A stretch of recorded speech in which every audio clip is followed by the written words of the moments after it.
राज्यात वादळी पावसाला पोषक वातावरण झालंय। आज राज्यात पावसाची शक्यता वर्तवली आहे। पूर्व विदर्भात जोरदार वादळी पावसाची शक्यता आहे, त्यामुळे ऑरेंज अलर्ट देण्यात आलाय। उर्वरित विदर्भ, मध्य महाराष्ट्र आणि मराठवाड्यामध्ये पावसाचा येलो अलर्ट दिलाय। वादळी वाऱ्यासह पाऊस बरसण्याचा अंदाज आहे।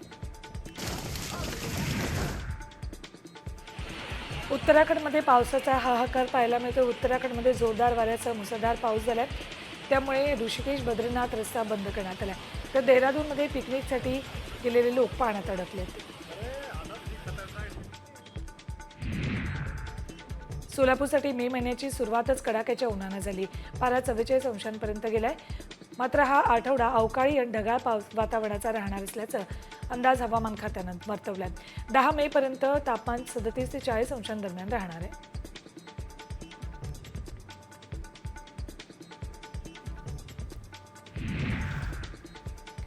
यवतमाळ जिल्ह्यात तापमानावर थेट परिणाम जाणवायला सुरुवात झाली आहे। यामुळे 38 ते 40 अंशांच्या आत असलेलं तापमान वाढून चक्क 45 अंशापर्यंत पोहोचले। वाढत्या उन्हामुळे नागरिकांनी कामांच्या वेळा बदलवल्या आहेत। यामुळे दुपारच्या वेळी रस्त्यावर शुकशुकाट पाहायला मिळतोय। हवामानातल्या अचानक बदलामुळे दुपारच्या सत्रातील अलिबाग ते मुंबई बोटींच्या फेऱ्या रद्द कराव्या लागल्यात। यामुळे मुंबईतील पर्यटकांना मोठा फटका बसलाय। पुढील 2 दिवसात रायगडच्या काही भागांमध्ये वादळी वाऱ्याच्या पावसाची शक्यता हवामान विभागानं वर्तवली आहे। त्यामुळे नादुरुस्त आणि कमकुवत बोटी बंद ठेवण्याच्या सूचना देण्यात आलेल्या आहेत।